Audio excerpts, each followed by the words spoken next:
सभी के मुख्य दरवाजे पर भगवान का नाम होना चाहिए और जब भी मिले जय सिया राम बोले। ये हेलो हेलो की पता नहीं कहां से परंपरा आ गई, फोन भी उठाया करे तो राधे राधे बोला करे, ये जय सिया राम बोला करे। क्योंकि आप सभी ने एडिसन का नाम सुना होगा, जिन्होंने ग्रामोफोन बनाया था, जो लोग पढ़े लिखे होंगे जानते होंगे। उनकी पत्नी का, प्रेमिका का नाम था हेलो, और उन्होंने कहा था कि मुझे कोई उपहार चाहिए बढ़िया सा। तो एडिसन ने कहा था कि इतना बढ़िया उपहार दूंगा कि पूरी दुनिया आपका नाम लेके पुकारेगी, कोई भूलेगा नहीं। तो जब उनका बर्थडे आया, जन्मदिन आया उनकी प्रेमिका का, उनका नाम था मिस हेलो। तो जब उन्होंने बनाया ग्रामोफोन, तो हेलो मतलब होता है सुनना, मतलब सुनो, और वैसे हेलो नाम भी रखते हैं जो पाश्चात्य संस्कृति वाले लोग हैं। तो उन्होंने पहला फोन उठाया तो बोला तुरंत हेलो, और सब लोग तभी से हेलो हेलो करने लगे। उनकी प्रेमिका का नाम, उन्होंने कहा था इतना बढ़िया इनाम दूंगा कि पूरी दुनिया हेलो हेलो तुम्हारा नाम लेगी, सुबह से लेकर शाम तक, रात तक। तो हम राम सीता राम राधे राधे नहीं कहते। अब ये बताओ भैया, किसी की प्रेमिका का नाम लेने से कुछ फायदा है क्या? इससे अच्छा हम राधा रानी का नाम ले, इससे अच्छा हम कृष्ण कृष्ण कहा करें, राम राम कहा करें। इसलिए हेलो हेलो करने की ज्यादा आवश्यकता नहीं है। तो भगवान शिव जब जगे हैं ना, तो राम राम उच्चारण किया, जाने सती जगत पति जागे। समझ गई कि शिव जी जाग गए। अब सती जी आई हैं सामने, सोचा बगल में भगवान शिव के बैठ जाऊं, बाम भाग में बैठ जाऊं क्योंकि पत्नी हूं। परंतु शिव जी ने तुरंत सन्मुख आसन दे दिया, सामने दे दिया। शिव जी ने सोचा कि अब आप मेरे बगल में बैठने की अधिकारिणी नहीं हैं, क्योंकि आप मेरी माता रूप में आई थी। इसलिए सीता के रूप में जब आ गई थी राम जी की परीक्षा लेने, तो आप मेरी माता स्वरूप हुई, और माता का स्थान सदैव सामने होता है, पुत्र के बगल में नहीं होता। इसलिए सामने आसन दे दिया। सती समझ गई कि कुछ न कुछ गड़बड़ तो हुआ है, मैंने अपराध तो किया है। उसी समय कुछ राम चर्चा होने लगी, और हुआ क्या, जल्दी जल्दी में हम लोग भगवान शिव के कथा तक पहुंचेंगे। उसी समय एक घटना घटी, सावधानी से समझना। उसी समय महाराज दक्ष ने, दक्ष कौन है, जोर से बोलिए, कल बताया था ना, सती जी के पिताजी, शिव जी के ससुर जी। तो दक्ष महाराज को क्रोध है पहले से शिव जी से, बदला लेना चाहते हैं, प्रतिशोध लेना चाहते हैं। तो बाबा भोलेनाथ से बदला लेने के भाव से उन्होंने एक यज्ञ का आयोजन किया, बहुत बड़ी यज्ञ का आयोजन। यज्ञ में सभी देवताओं का आहुति वहां पर रखा गया, उनका स्थान दिया गया, सभी के लिए वेदी का निर्माण किया गया, सभी को आमंत्रित किया गया, बुलाया गया। लेकिन शंकर जी को नहीं बुलाया गया, बाकी सभी देवताओं को बुलाया गया। शंकर जी को नहीं बुला करके वो दर्शाना चाह रहे थे कि तुमने मेरे आने पर एक बार मेरा स्वागत नहीं किया था, देखो संसार के सामने जग हसाई करूंगा, यज्ञ तो करवाऊंगा, लेकिन तुम्हें कभी बुलाने वाला नहीं हूं। शंकर जी को नहीं बुलाया। पर हमारे भोले बाबा को किसी से कोई मतलब नहीं है, हमें है काम ईश्वर से, जगत रूठे तो रूठन दे, बैठ संतों के संगत में करूं कल्याण में अपना, लोग दुनिया के भोगों में मौज लूटे तो लूटन दे। शंकर जी कहते चाहे बुलाओ चाहे मत बुलाओ, हमें कोई मतलब है नहीं, मैं नाराज नहीं होता। तो देवता लोग जा रहे हैं, सबको बुलाया गया है। दक्ष जी ने सबको कार्ड भिजवाया, सभी को आमंत्रण पत्र भेजा, सभी को चिट्ठी भेजा यज्ञ में आने के लिए। सब लोग अपने अपने गाड़ी सजा करके, वाहन सजा करके जा रहे हैं। अब बड़ी सावधानी से समझना, क्योंकि अच्छे लोग हैं कथा सुनने वाले। कल बड़े भाव से आप सभी ने सुना था, और हम लोग रास्ते में बात भी कर रहे थे कि बहुत अच्छे श्रोता हैं वहां के, बड़े शांति से और बड़ी गंभीरता से आप सभी सुन रहे थे। तो देवता लोग जब जाने लगे ना, तो देवताओं में एक बहुत बड़ी कमी है, और एक सूत्र गोस्वामी तुलसी बाबा देते हैं, रामचरितमानस में एक नियम बताते हैं, सूत्र बताते हैं।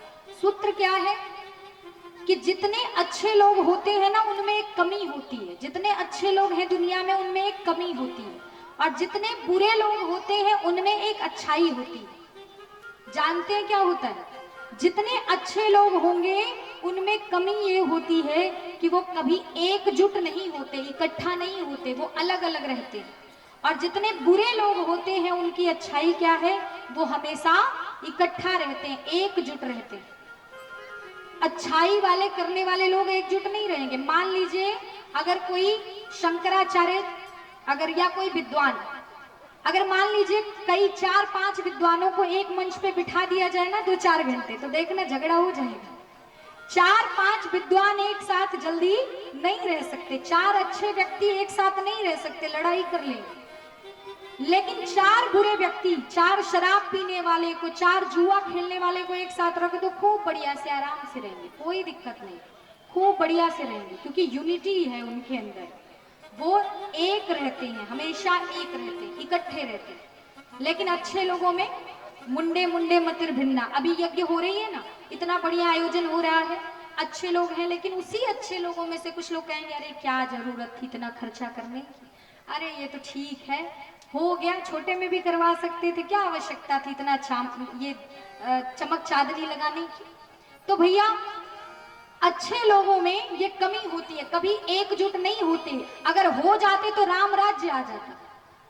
यही कारण है कि शंकर जी को जब नहीं बुलाया गया तो देवता भी चाहते तो क्या कह देते, अनशन कर देते और कहते कि जहां देवों में देव महादेव नहीं जाएंगे वहां हम जाने वाले नहीं है। पर उन्होंने सोचा कि नहीं नहीं भैया जाने दो, उनको नहीं बुलाया गया, हम लोग तो जाएंगे। और इतने चतुर हैं देवता लोग, इतने स्वार्थी कि ध्यान देना, देवता लोग किससे जाते हैं, विमान से उड़कर, बड़ी सावधानी से समझना। तो मान लीजिए बस से जाते तो एक रोड बनी होती, उसी रोड से जाते, ट्रेन से जाते तो एक ट्रैक बना होता, उससे जाते। लेकिन जब विमान से जा रहे हैं और वो भी उनका विमान जैसे चाहे वैसे उड़ सकता है, तो उस विमान को उसी ऊपर से, कैलाश के ऊपर से ले जाने की क्या आवश्यकता थी, दूसरे रास्ते से नहीं जा सकते थे। जब जानते हैं कि शंकर जी को न्योता नहीं मिला है, वो बेचारे दुखी होंगे, तो क्या आवश्यकता है उनके घर के पास से जाने की। और यही हम लोग भी करते हैं। मान लीजिए गांव में किसी के घर न्योता ना आया हो, किसी के घर शादी हो और आपके घर न्योता ना आया हो, ध्यान से समझना, अगर आपके घर न्योता नहीं आया तो पड़ोसी लोग इतने स्वार्थी होते, इतने दुष्ट होते हैं ना, कि जब सोचेंगे, जानते रहेंगे कि इनके घर न्योता नहीं आया है, तो जानबूझ के 3-4 बार आपके घर के तरफ से जाएंगे। और जब आप गाय खिलाते रहेंगे तो पूछेंगे भैया वो गांव में उनका शादी है, तिलक है, कब चलेंगे। अब वो बेचारे शर्म के मारे सिर नीचे करके गाय को भूसा चला रहे, नहीं बोल रहे। थोड़ी देर बाद फिर उधर से गुजरेगा, कहेगा अरे भैया समय हो रहा है 6 बजे, हमारा तो पूरा दिया था उन्होंने कि घर भर आना है, तो कब चलना है, चलिएगा तो हमें बताइएगा। अब थोड़ी देर बाद फिर आएगा, 2-3 बार, जब तक बेचारे ये ना कह दे सिर ऊपर करके अरे भैया हमको न्योता नहीं मिला। यही सुनना चाहता है, मतलब कि वो चाहता है कि आत्मग्लानि महसूस करे, नीचा दिखाए इनको। तो वो जानता रहेगा कि इनको न्योता नहीं आया, लेकिन जानबूझ करके कहेगा चलना नहीं है क्या, चलना नहीं है क्या। तो ऐसे ही देवता लोग भी इतने चतुर हैं कि वो सोच रहे हैं कि शंकर भगवान को तो न्योता है नहीं, तो जानबूझ करके अपने अपने विमान को जब उड़ाए ना, तो कह रहे हैं कि भैया ऐसा करो कैलाश के ऊपर से उड़ाओ, कैलाश के ऊपर से उड़ाओ।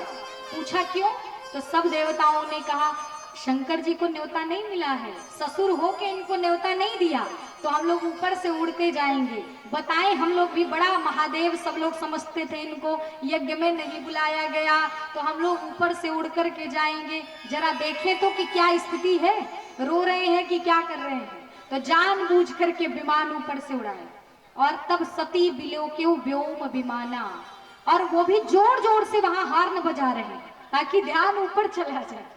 और यही नहीं, जोर जोर से अपनी अपनी पत्नियों से, अप्सराओं से कह रहे हैं कि गीत गाओ, खूब मंगल गान गाओ, खूब बढ़िया बढ़िया गीत गाते हुए चलो। तो खूब जोर जोर से गीत गा रही हैं। शंकर जी तो समझ रहे हैं क्योंकि देवता स्वार्थी हैं। गोस्वामी जी ने कहा कि स्वार्थ लागे करहि सब प्रीति, स्वार्थ लागे करहि सब प्रीति, स्वार्थ लागे करहि सब प्रीति, स्वार्थ लागे करहि सब प्रीति, सुर नर मुनि सबके यह रीति, सुर नर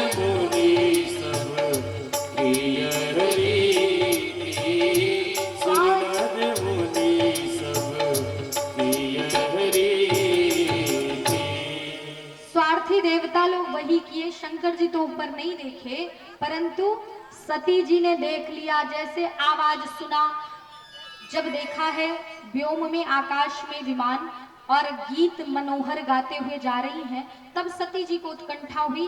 सती जी ने कहा, स्वामी एक निवेदन है, ये लोग कहाँ इतना सजा सजा करके अपने वाहनों को लेकर जा रहे हैं और सुंदर सुंदर मंगल गीत गा रहे हैं, कहीं कोई कार्य है क्या? ऐसा दुनिया में, संसार में, ब्रह्मांड में कोई काम नहीं, कोई सभा या समिति या कोई भी मीटिंग ऐसी नहीं जहां आपको न बुलाया जाए। लेकिन आज ये लोग सब लोग जा रहे हैं, आप कहीं नहीं जा रहे, ये लोग जा कहाँ रहे हैं? शंकर जी ने कहा, जाने दो, छोड़ो, सुनोगी आप तो कष्ट होगा। सती जी नहीं मानी, बार बार पूछने लगी। तो शंकर जी ने कहा, आपके पिता दक्ष जी ने यज्ञ का आयोजन किया है और वैष्णव यज्ञ कर रहे हैं, उस यज्ञ में सबको बुलाया है, परंतु मेरे बैर के नाते मुझे भी नहीं बुलाया, आपको भी नहीं बुलाया, सभी देवता वहीं जा रहे हैं। सती जी ने कहा, महाराज मेरे पिताजी ऐसा नहीं कर सकते, हो सकता है कि कार्ड भेजा हो और बीच में रह गया हो, क्योंकि बेटियां जल्दी अपने मायके की निंदा नहीं सुनना चाहती। भले ही मायके से साड़ी ना मिले, सिपा मार्केट में से खरीद के ले जाएंगे, और एक मिलेगा तो दो बताएंगे, क्योंकि ये हमेशा अपनी मर्यादा की रक्षा करना चाहती हैं। भले ही गांव में अपने घर नहीं जाना हो, पड़ोसी के घर ही जा रही हो शादी में, पर बताएंगी कि गए थे, बड़ा स्वागत हुआ, बड़ा अच्छा रहा, अंदर से